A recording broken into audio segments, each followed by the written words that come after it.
ও জান রে তুই, তাদের জন্য এই গানটি ডিপ ফিল দেওয়ার মতো একটি গান। পাগলে মন কত তোরে চায়। বান্দরবন, কক্সবাজার এবং চট্টগ্রামের বেস্ট ভালো একটা কিছু দেখাবো।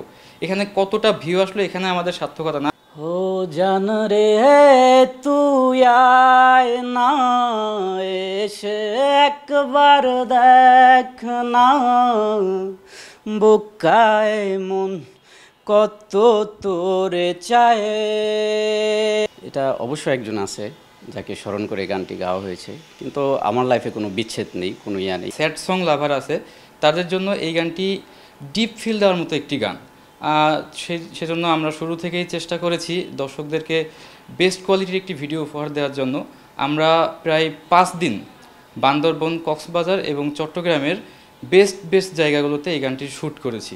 আসলে প্রথম যে ভার্সনটা রিলিজ হয়েছিল ওইটা ছিল ভালোবাসা এবং বিচ্ছেদের একটি গল্প বলা, আর সেকেন্ড স্লো ভার্সনটা যখন আমরা প্রকাশ করেছি তখন এটা কোনো সাধারণ রিমিক্স ছিল না, এটা একটা অনুভবের জায়গা ছিল, হৃদয়ের অনুভব থেকে এই গানটি বলা।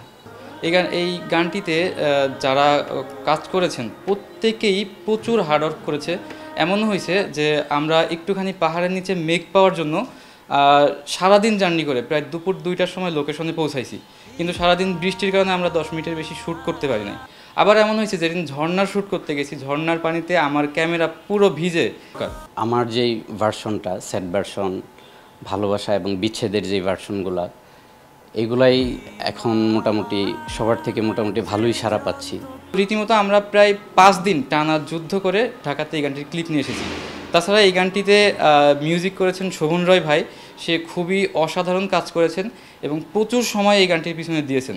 যখন আমরা ক্যামেরার পিছনে কাজ করি আমাদের একটাই লক্ষ্য থাকে, আমরা দর্শককে ফ্রেমে খুব ভালো একটা কিছু দেখাবো।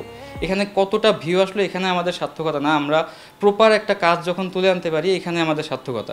শুটিং করতে যে আমাকে প্রায় 12 ঘন্টার মতো বৃষ্টিতে ভিজিয়েছে, এটা আসলে অনেকটা মেমোরেবল একটা সময় ছিল।